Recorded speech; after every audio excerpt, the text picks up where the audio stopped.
प्रभुं प्राणनाथं विभुं विश्वनाथं जगन्नाथनाथं सदानन्दभाजम्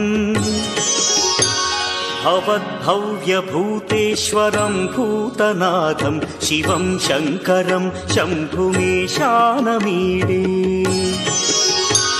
गळेरुण्डमालं तनौ सर्पजालं महाकालकालं गणेशाधिपालम् जटाजूटगङ्गोत्तरं गैर्विशिष्यं शिवं शङ्करं शम्भुमीशानमीडे मुदामाकरं मण्डनं मण्डयन्तं महामण्डलं भस्मभूषाधरन्तम् अनादिं ह्यपारं महामोहमारं शिवं शङ्करं शम्भुमीशानमीडे वटाधो निवासं महाट्टाट्टहासं महापापनाशं सदा सुप्रकाशम् गिरीशं गणेशं सुरेशं महेशं शिवं शङ्करं शम्भुमीशानमीडे गिरीन्द्रात्मजा सङ्गृहीतार्थदेहं गिरौ संस्थितं सर्वदा पन्नगेहम्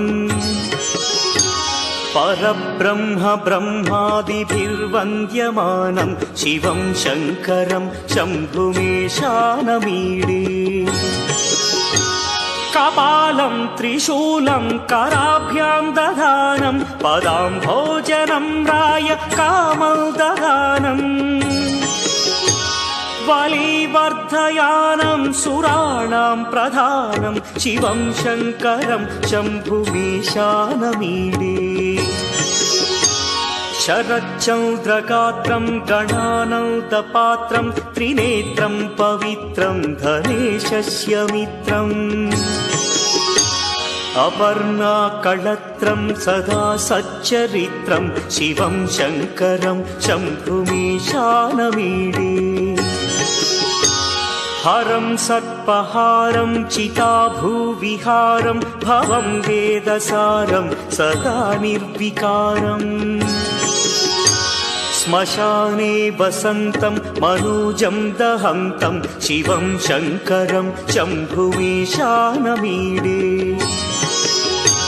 स्वयं यः प्रभाते नरः शूलपाणे पठे स्तोत्ररत्नं गृह प्राप्य रत्नम्